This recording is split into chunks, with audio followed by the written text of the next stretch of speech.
Assalamu alaikum, and welcome back to another episode of Justice for All Now. I'm your host, Hannah Zuberi. Today we're going to be discussing the 19-year-old war in Afghanistan. It's been that long since the United States invaded Afghanistan, and the country still experiences seemingly endless violence, bloodshed, and a long history of pain and loss. On February 29th, the United States government and the Afghan Taliban signed a long awaited peace deal in the country of Qatar. This agreement should have marked the start of a permanent ceasefire in Afghanistan after war has plagued the country for over 20 years. But the battle between the Taliban and the Afghan government and the United States remains ongoing. Joining us today is Sangar Paikar. Sangar Paikar is the founder of Afghan Eye podcast and has a background in governance, journalism, and social sciences. He graduated from the School of Governance and Global Affairs at The Hague, and he has studied journalism at the postgraduate level. He's also an associate professor or a guest lecturer at Leiden University. Sangar specializes in cross-cultural communications and serves as a translator and interpreter for institutions in the public and private sector, for nonprofits and individuals. We welcome Sangar today to the show today. Assalamu alaikum. Thank you very much for having me. Alaikum assalam wa rahmatullah. It's been 20 years, all of my adult life, this is what I have seen. I will share with you a little anecdote. I used to be a journalist in Pakistan, and I was actually, even at that time, I had spoken to a lot of Taliban leadership, the American leadership. This is about 20 years ago in Pakistan. And we were making a documentary, and I went to the Turkhan border. And there were several of my colleagues who were not Muslim who were allowed to pass into Afghanistan.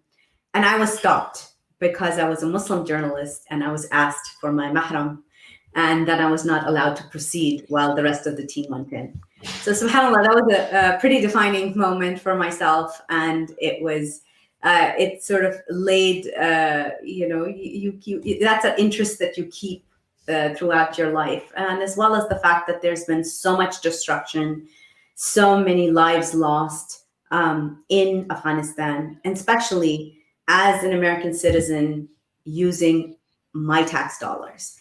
So I'd like you to share, when did you start? You're Afghan yourself?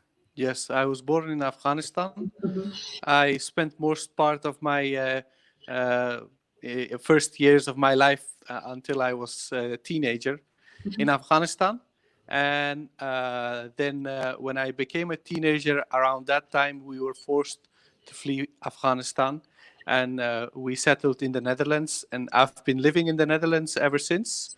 I did travel back to Afghanistan shortly after the US invasion in Afghanistan. Because I try to see if there is any opportunity, a possibility for me to go back and settle in Afghanistan. But due to various reasons, it was very difficult for me to stay there. So I moved back to the Netherlands. And I'm still hoping that peace will return in Afghanistan so that I can go back and do something beneficial for my country. So what are you doing right now? You're studying, you're a cross-cultural communication specialist, and you serve as a translator and an interpreter for institutions, public and private, right? I've been translating for Afghan refugees who are here in the Netherlands for more than a decade now. After the US invasion, in the first years, there weren't many new refugees coming from Afghanistan to Europe. However, as the war evolved and escalated, more people in Afghanistan were forced to flee. And especially in the last several years, there were huge waves of refugees from Afghanistan coming to Europe.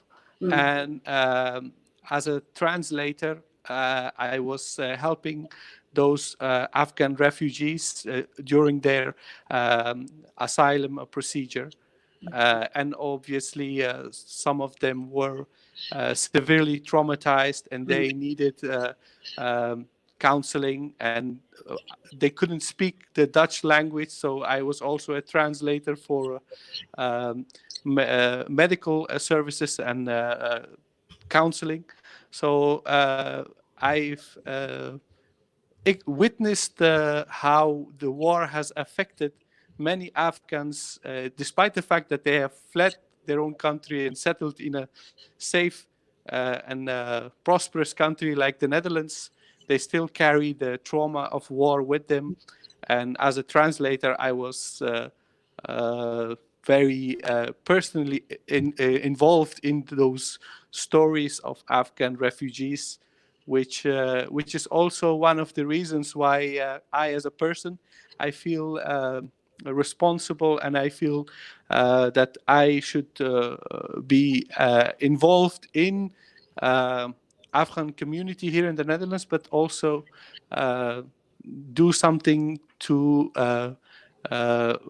create a better understanding between the people of Afghanistan and the people in the Netherlands, but generally people around the world. They need to have a more nuanced and more broad perspective on what Afghanistan is as a country and what Afghans are like as a people. And I see that as my mission in life. Inshallah. So let's talk about. I mean, this is February, and the ceasefire talks have been a focus for many and interest for many of our community and around the world. In its initiative to pull troops out of Afghanistan and effectively end this 19-year-old conflict, which is one of the longest wars in modern American history. The United States has called for advanced security measures, increased connectivity, and quote unquote stronger development. In your opinion, what do you think is the best path that the US can take to achieve these goals and avoid heightening the conflict instead of ending it?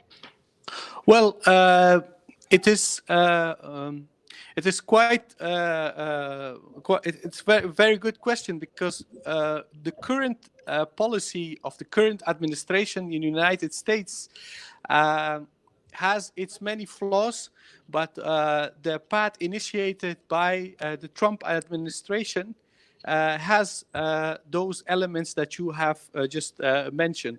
For instance, in the past 3 administrations since 2001, the United States did not really pursue a path of peace with the Taliban.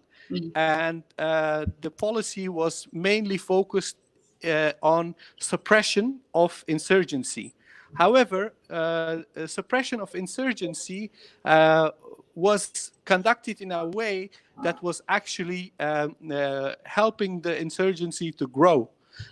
For example, in the last 19 years, the usage of night raids, aerial bombardments, empowerment of warlords, criminal entities have actually enabled the Taliban as an insurgency group to grow and recruit more Afghans so that they can fight against the Afghan government and the international troops.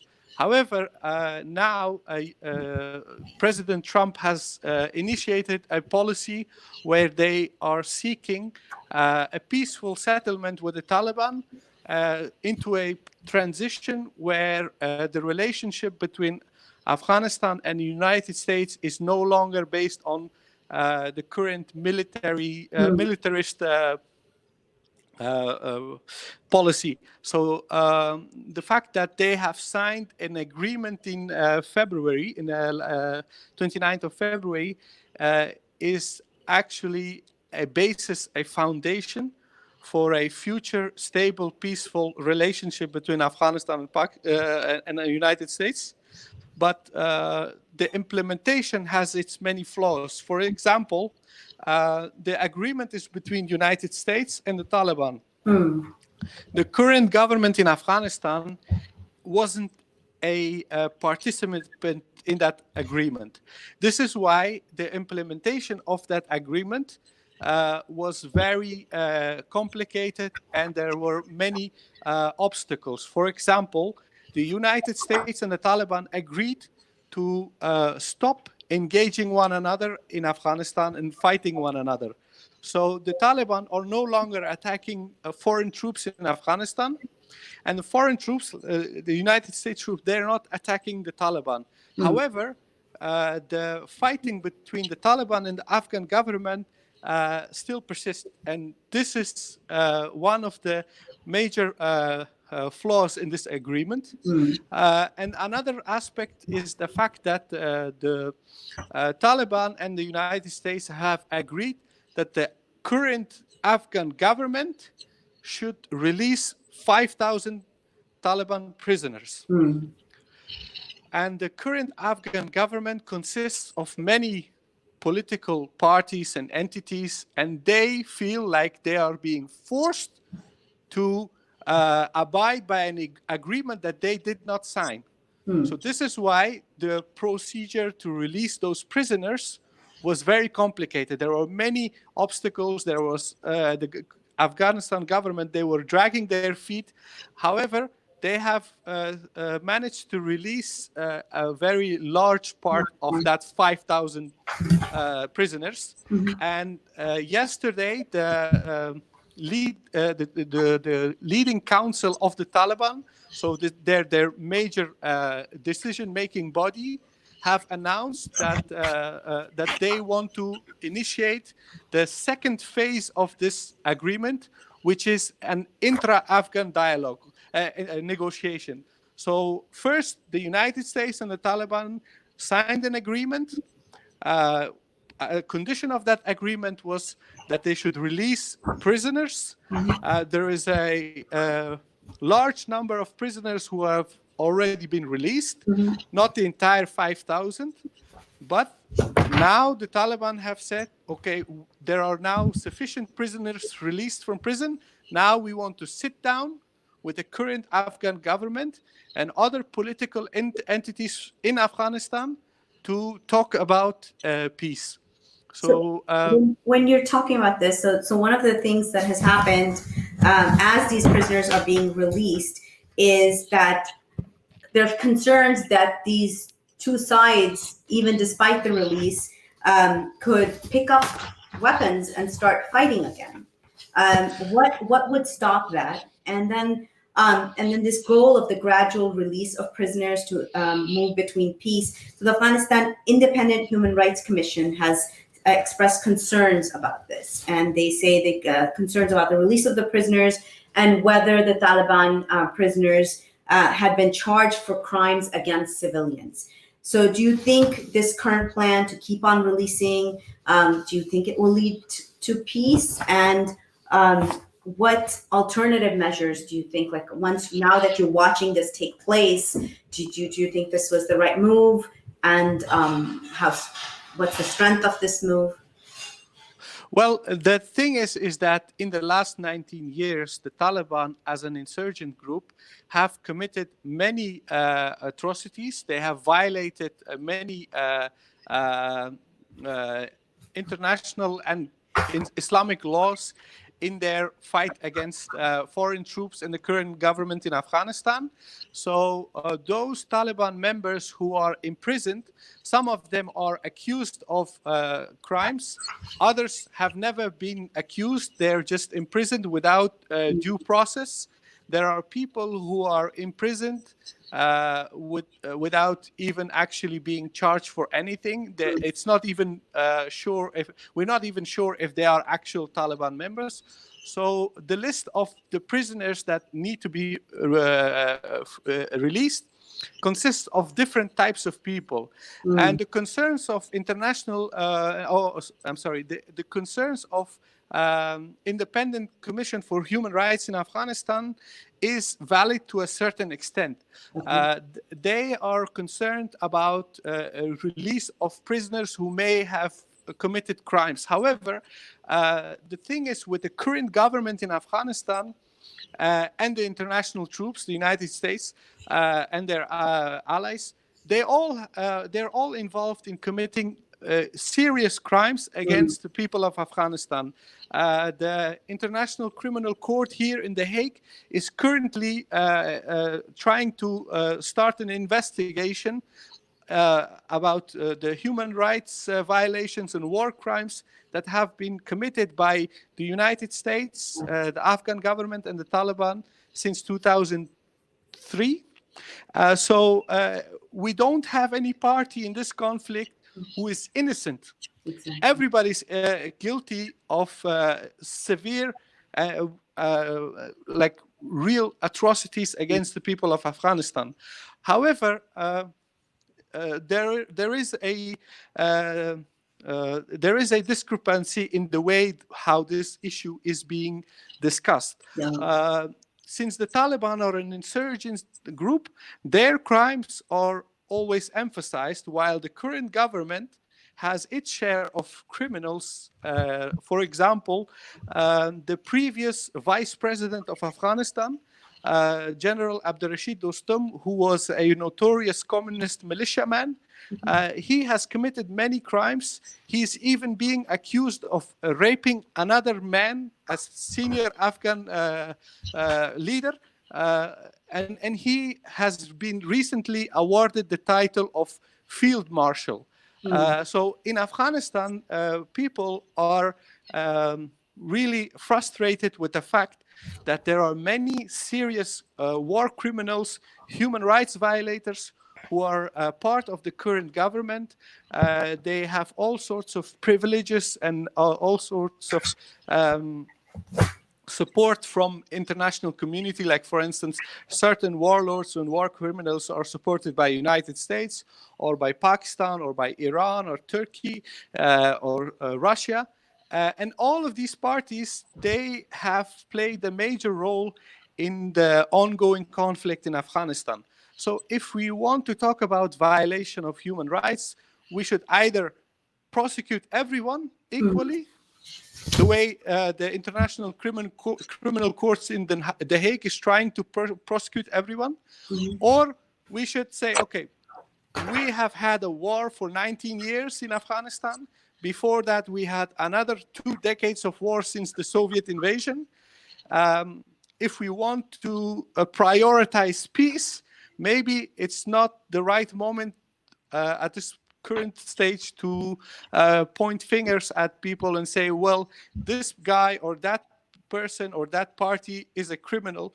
Let's just first sit around one negotiating table, face each other, and try to achieve what is the absolute necessity for the people in Afghanistan, and that is a ceasefire, a total ceasefire, total disengagement by all parties, so that the people in Afghanistan have at least a period where they can breathe and feel safe and secure, because it might be very difficult for people around the world to imagine, but the people in Afghanistan, they have not experienced peace for more than 40 years. This war has started before I was born. It's been going on for 42 years. So in the last 42 years, there have been very serious human rights violations, war crimes.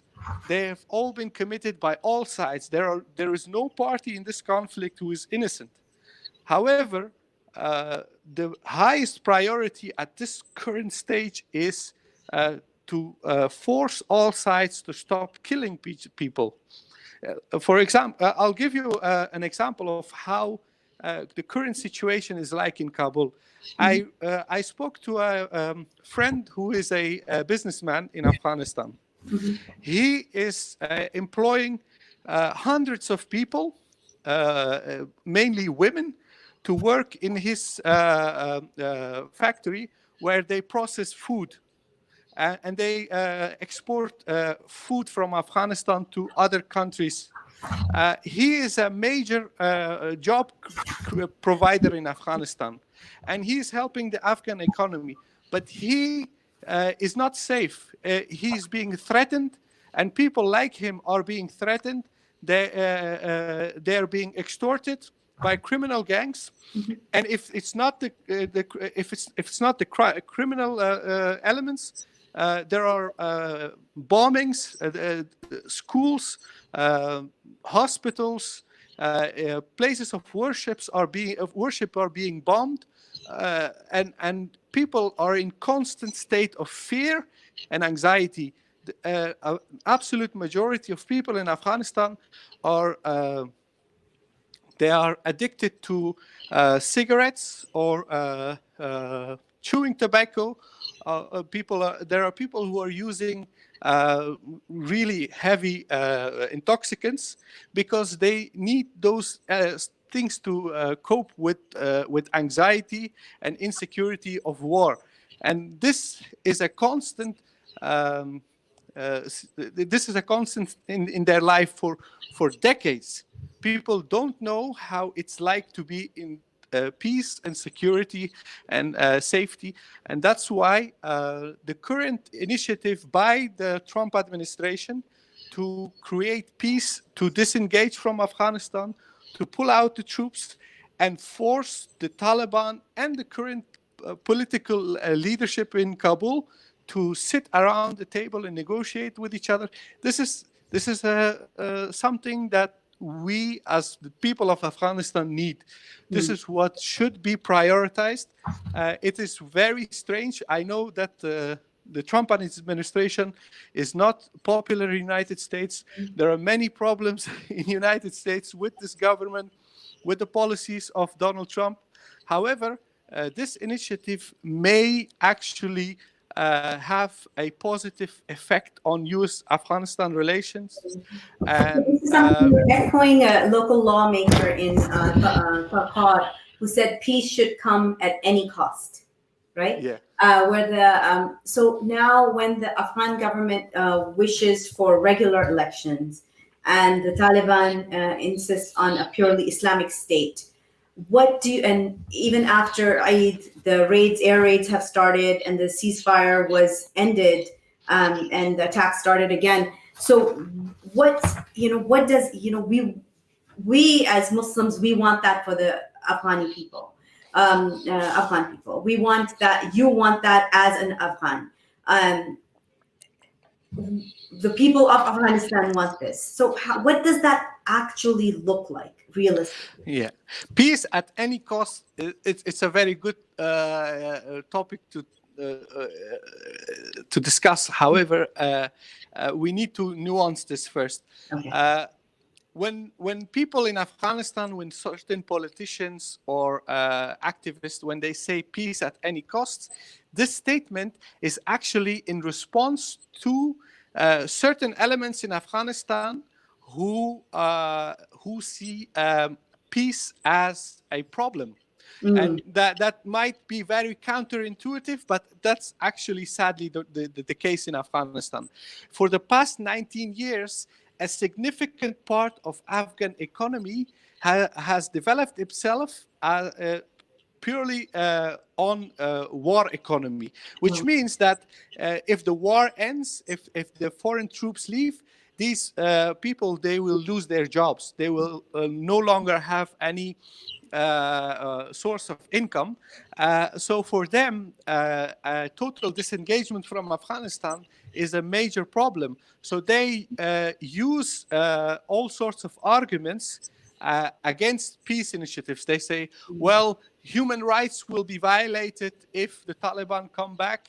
Taliban do not accept women's rights. They do not accept education. And in all these excuses, there is a very large element of truth. The fact is the Taliban do have many issues that need to be addressed. For example, they say we want a pure Islamic state. However, they are not very specific and detailed in what they exactly mean. What do you mean pure and purely Islamic? So this is an issue that needs to be discussed. So that's why a negotiation is necessary. That's why human rights organizations in Afghanistan, politicians, activists, they need to sit with the Taliban and talk with them and say, okay, you are fighting and you claim that you want something that is apparently not present currently in Afghanistan. You want to change the current situation. Be specific. What do you want to change? How do you want to change it? So for this specific purpose, a negotiation is necessary.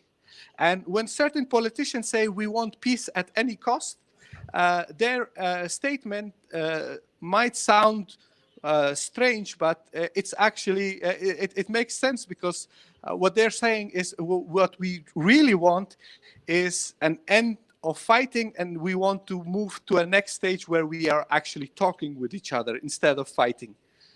Because human rights, women's rights, education, minorities, all these issues, they need to be addressed, and they need to be discussed. And people who are in power in Afghanistan right now and the Taliban, they need to reach some sort of an agreement. They need to reach some sort of compromise in order to create a peaceful Afghanistan where the people who are actually suffering right now, that they no longer suffer. Like, we need to make a clear distinction here. We have a certain elite in Afghanistan who live behind blast walls. Those blast walls are 4 meters tall. Behind those blast walls, they have their security guards with weapons and everything, and they are safe and secure. But the vast majority of the people in Afghanistan, they live in a society where there is crime, there is terrorism, there are bombings, there are air raids, there are night raids. All these things are causing a lot of pain and suffering, and the people who are usually the ones who are talking to the media, people who are talking to international community with diplomats and foreign dignitaries, those people, they may have different concerns and different interests than the vast majority of the people in Afghanistan. So that's why when we talk about peace and stability in Afghanistan, it's the concern of the average Afghan. The working class Afghan, the farmer, the people in rural communities, people who are being victimized by warlords, by terrorist attacks. Those are the vast majority, and they are the people who are being sidelined. And this is why, in order to create a situation that benefits the vast majority, what we need is prioritizing a total disengagement from Afghanistan by foreign entities, which is actually the real reason why the war is still going on. In Afghanistan, does that include human rights organizations as well? So am I right to understand that perhaps at this time, you're saying that at this time, ceasefire and having that stopping of the killing and the bloodshed is priority over everything else? So everybody needs to sort of take a step back and let that take place first. Yes. Actually, obviously, as an observer of Afghanistan's politics for the last 20 years, I speak on my behalf. I do realize that there are a variety of other opinions and views. However, when I say that we need to prioritize peace, it's not because I don't value human rights or women's rights or education. I do believe that all those things matter and that we should address all those issues. However, we can't address them as long as there is war. Yeah. You see, so human rights organizations, when they talk about human rights violations, I agree. I think that their concerns are valid and legitimate. However, we shouldn't use those arguments in order to prolong the war and prolong the situation that is actually causing those violations. I guess some of the things that concerned them, like for example, the May attack. I think that was the big, the attack on the maternity clinic that killed, where was very graphic, killed babies, pregnant mothers, and it resulted in an international outcry and refocused the world's eye back on Afghanistan. And the government insisted that the Taliban conducted this. The Taliban denied responsibility. And so, can you explain what has transpired since then? What took place, and who is responsible for that carnage? The attack against the maternity hospital in a predominantly Shia neighborhood in Kabul is not claimed by any terrorist group or insurgent group. Nobody claimed responsibility. However, there is a pattern of attacks specifically targeting the Shia in Afghanistan as a minority and other religious minorities like the Sikhs. This pattern of attacks has started since the emergence of Daesh, or the Islamic State in Afghanistan. This particular group is not interested in a peaceful settlement between the Taliban and the government or the foreign forces, because Daesh does not believe that all these parties, that they are Muslims. According to Daesh, all these political parties and all these groups, they are apostates, and they believe that killing them is necessary. So based on the political views and ideas of Daesh, we can say that they are the most likely culprits of this attack against the maternity ward in West Kabul. However, they have not claimed responsibility, so we cannot be certain of that. And the thing is that it is very peculiar that while the Taliban and the United States, and to a certain extent, the current Afghan government are trying to get out of this quagmire and create a new situation where they no longer fight with one another, but instead they talk with each other. Under current situation, you see an increase of terrorist attacks targeting civilians, targeting religious minorities, things that actually damage trust between the different parties in Afghanistan and increase a sense of insecurity and instability, which could be actually interpreted as a deliberate attempt to derail and sabotage the peace process. So what happened during that attack against that maternity ward is that most of the victims were women and children, and they were predominantly from the Shia minority in Afghanistan. And this Shia minority has been attacked consistently by Daesh in the last few years. There were other instances where the Taliban have committed some atrocities against the Shia in the late 90s. And based on those past events, people assume that maybe the Taliban are also behind this current attack. However, in the last 19 years, the Taliban did not really specifically target the Shia as a minority. Obviously, Shia are part of the Afghan society, so they're present everywhere. Like they're in the army, they're working in the government, they're working in the media, everywhere. So they are targeted just like anybody else in this conflict. But a specific attack on Shia, it's something new in Afghanistan. This is a new development, and this kind of attacks are introduced in Afghanistan by Daesh. Can I, and I wanted to take us back to a little bit talking about what is currently happening with the Taliban leadership, and specifically what is happening to them through looking at what is through this pandemic. So that COVID-19 has also played a role in part of derailing these ceasefire and this peace process. And can you share with us a little bit about how that has happened, what has transpired, who's in charge now?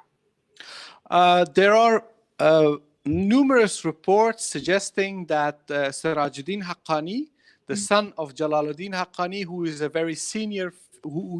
very senior figure within the Taliban, that he has been diagnosed with corona and that he's hospitalized in Pakistan in some military hospital.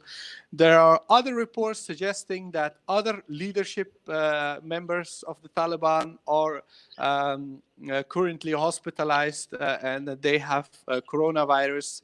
There are even rumors suggesting that Mawlawi Haibatullah Akhundzada, who is the current Amir of the Taliban, that he has passed away.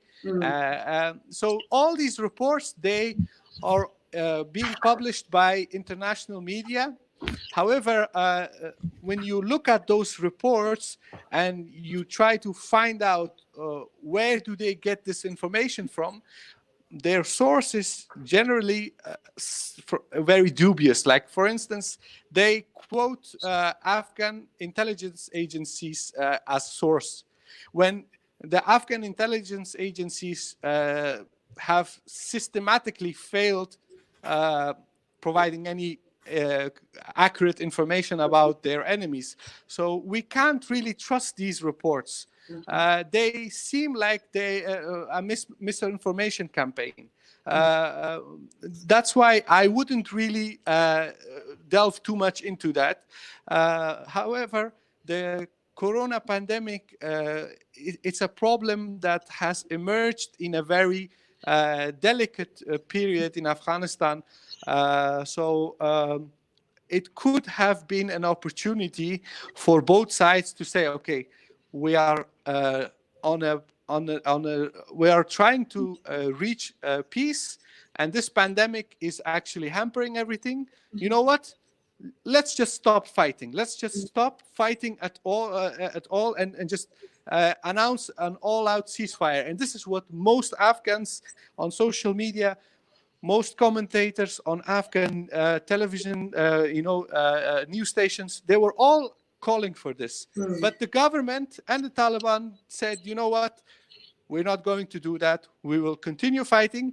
But there was a significant reduction in fighting compared to last year. So there was less fighting, but now the pandemic is now causing a lot of death in Afghanistan. A lot of people are dying. There are no policies, and there are no specific measures to limit the spread of the virus, because the current government doesn't have the capacity, doesn't have the means to combat normal diseases, normal problems. And this pandemic, this is something that is affecting really developed and really powerful countries. So for Taliban and the current government, it could have been a possible opportunity to show a different side of themselves as political entities. But in my opinion, both have failed. They didn't manage to use this opportunity to build something positive. And sadly, the people in Afghanistan are currently suffering. The biggest concern at the moment is not dying of this disease, but the biggest concern is poverty. There was a report recently, and it said that about 7 million children in Afghanistan face starvation due to current economics crisis, and even the pandemic is worsening the situation. Then there is a very large portion of Afghan society in rural communities who already live in dire situation. And this pandemic means that all routes of trade and travel and everything is locked. So people do not receive any food, they do not receive any assistance, and they're basically isolated. And we don't even know how this pandemic will affect those people in rural areas. It could be a huge disaster. So, for those who are here who would like to help out, like, what are relief efforts looking like in Afghanistan right now? And one thing that has always interested me, because we never really hear about civil society in Afghanistan, homegrown civil society. That is, and many times that is what is has brought change and ended wars and ended conflict in around the globe. So tell us more about Afghan civil society. The thing with civil society in Afghanistan is that we have always lacked a very strong central government. The society is very fragmented. There are different ethnic groups, different religious groups. There are different political movements in Afghanistan. So the society in Afghanistan has always relied on all these parallel groups and organizations that provide all sorts of services. And what happened in 2001 after the US invasion is that in the first few years, there was no real organization by civil society. People were in a state of shock.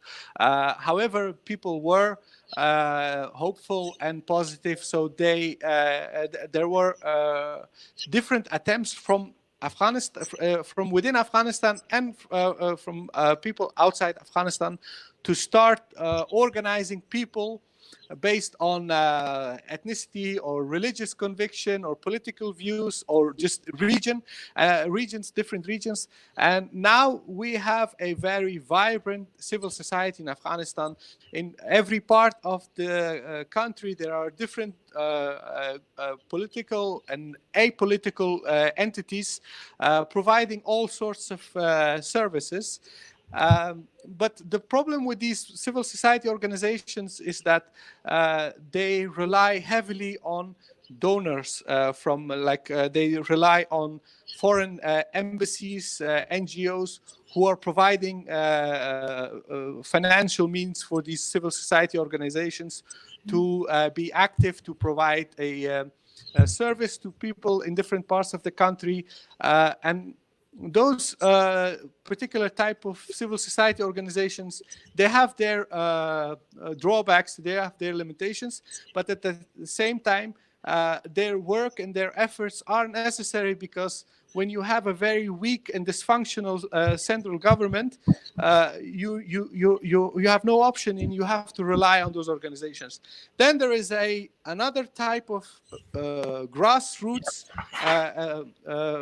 civil society organizations who do not rely on foreign organizations like embassies and NGOs. And those organizations, they also provide education, they provide aid.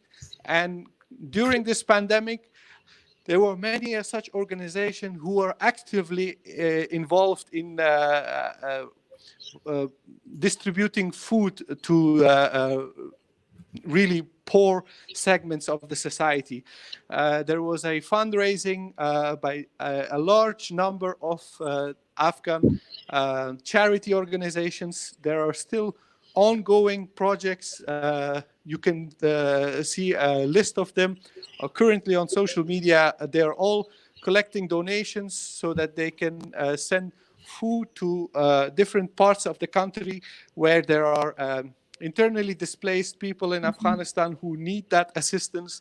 Then there are also organizations like the Organization of Afghan Doctors, Medical Workers, who have their own projects. And there are also religious organizations like Dawah organizations who are actually mainly involved in Dawah education.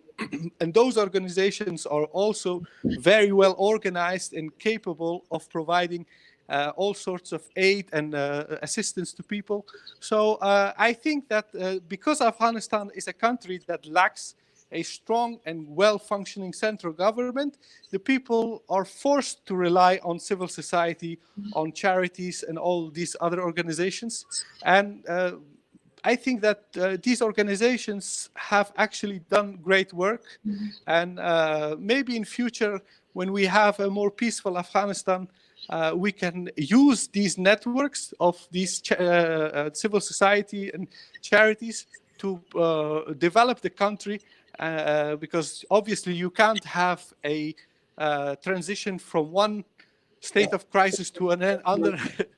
There needs to be a process in between. And in that, have you seen in your work that there are there certain leadership that is coming out of that civil society, young leaders, or it doesn't even have to be someone young, but someone who has a strong following, who perhaps could be that if peace is achieved, if it gets to that point where you know that you would like to see in your country.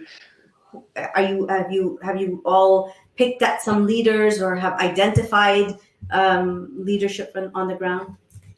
Actually, I'll tell you a very interesting story. If you may remember, in 2018, there was a 3-day long ceasefire in Afghanistan. So ceasefire was announced by the government and the Taliban, and they said, you know what, for 3 days, we're not going to fight. So Taliban fighters, they entered the cities carrying their white banners, and they were embracing Afghan soldiers and police officers, some very high-profile government officials in Kabul. They went and they had ice cream with Taliban leaders, and it was a very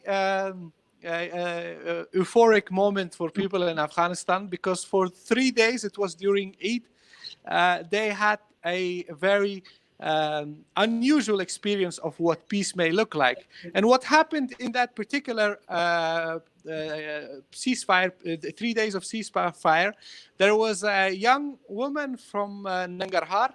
Her name is Muqaddasa Ahmadzai, and she is an active person in the Afghan civil society.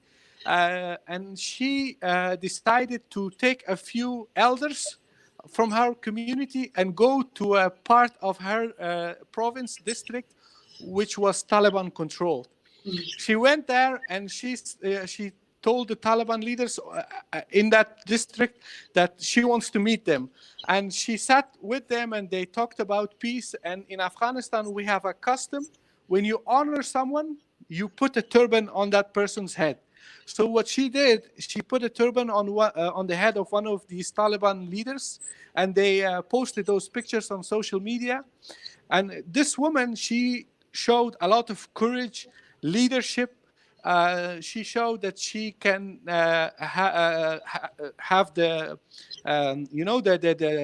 what it takes to move to the other side and let the other side see that, okay, we may be at war with each other, but we can also be peaceful and respectful to one another.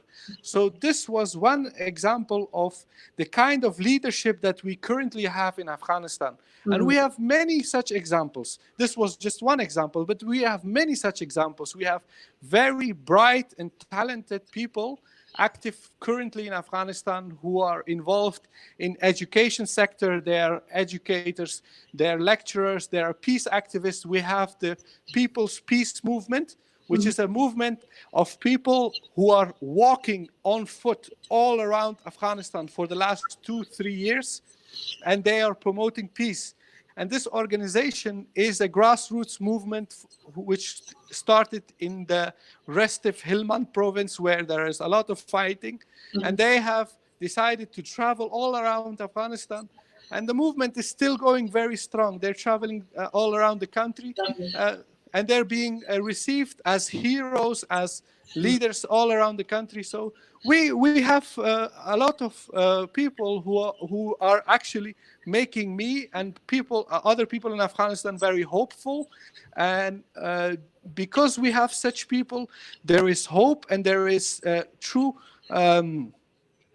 I don't know how to express that, but the sense that you know that we do have the capacity and the people that we need to create a peaceful Afghanistan. So I'm very positive, and I'm very hopeful, and I actually believe that our society is capable of being peaceful and stable, and we do have young leaders who will lead us in future, inshallah, and that we will have a country where we can actually go back and move there and live there in peace. So inshallah, it will happen. Beautiful. As we're wrapping up, my final question to you, as based in the U.S., how can, number one, the United States government at this point help? What can Americans who want to see peace in that and demilitarization in that region, what action items can you give us before we end the show that for the American government and for Americans ourselves? The United States has invested a lot of money in Afghanistan in the last 19 years. Before that, during the war with Soviet Union, United States helped the people of Afghanistan in their fight against Soviet Union. And even before the war with Soviet Union, the United States invested a lot of money in different development projects in Afghanistan. My uncle, he was a Fulbright scholar. He received education in the United States, and he's still a very successful pilot. We, as two nations, we have a history of conflict and friendship. We have a history of we could define the relationship between Afghanistan and the United States based on what went wrong in the last 19 years, or we could say, let's start over. Let's start a relationship based on mutual interest. The thing is, United States is a country with a lot of capabilities, and Afghanistan is a country that could be an ally of the international community, and we can have trade agreements with one another, mutually beneficial trade agreements. And for the people in the United States who want to work towards peace and stability between these two nations, we need to focus on what are our mutual interests. And our mutual interests are, first of all, disengagement. We need to disengage from fighting one another, and we need to focus on how we can build a relationship where we can develop trade agreements, because Afghanistan as a country has a lot of potential. We can work with the United States and try to change this current situation where Afghans no longer depend on donations and aid, but instead we change that into investment in development, in business, in trade and export. Because if the United States decides to invest in, like, let's say, a project that provides a lot of job opportunity in Afghanistan, this will ensure stability and peace in Afghanistan, and this will be economically beneficial for United States and Afghanistan. But in order to achieve that, first, what we need to do is convince people, in the United States and in Afghanistan, that we both benefit from peace. We both benefit from mutual respect and understanding. And in order to achieve that, we need to... I'm sorry to cut you off, but do you think the Afghan people are ready to forgive, ready to move on? There shouldn't be some sort of restorative justice for the fact that this hundreds and thousands of people have lost their lives, generations lost. The trauma, the hundreds and thousands that were picked up and put into secret. This country has done a lot of wrong to Afghanistan. So do you think? Definitely, yes. As someone who sits here and we like, this is something we see what has happened in Guantanamo, and that we feel like that's just a glimpse into what is the reality on the ground in Afghanistan, right? Done through the government. So this is something that is, what would restorative justice look like? The question is are the people of United States, the entire 300 million of them, are they all responsible for crimes committed against the people of Afghanistan? I would say no, they're not all responsible. The people who are in charge since 2001, they made decisions, and those decisions have resulted in human rights violation into war crimes. So on the one hand, as two nations, we need to have an honest discussion about those crimes. And we have the International Criminal Court in The Hague. The current administration does not want to allow this court to investigate war crimes committed by the United States. So this is something that needs to be addressed. I personally know people in Afghanistan. We are, as a nation, people who are not seeking retribution from the people of the United States. We don't consider all the people in America as guilty and criminal. However, people who have who were responsible, people who decided to do certain things, there needs to be justice. And this is why we have an international court here in The Hague. And we have human rights organizations like Human Rights Watch, Amnesty International, and various other organizations who are all trying to achieve justice. But as I said earlier in this conversation, I do believe that at certain point we need to address those crimes that have been committed by all sides. But at the same time, the urgency right now is to actually stop them from fighting one another. So I would say that at a certain point, we do need to try to prosecute people who have committed crimes. But is it possible right now? Can we achieve that right now? I don't believe that. I don't think that's possible at the current situation.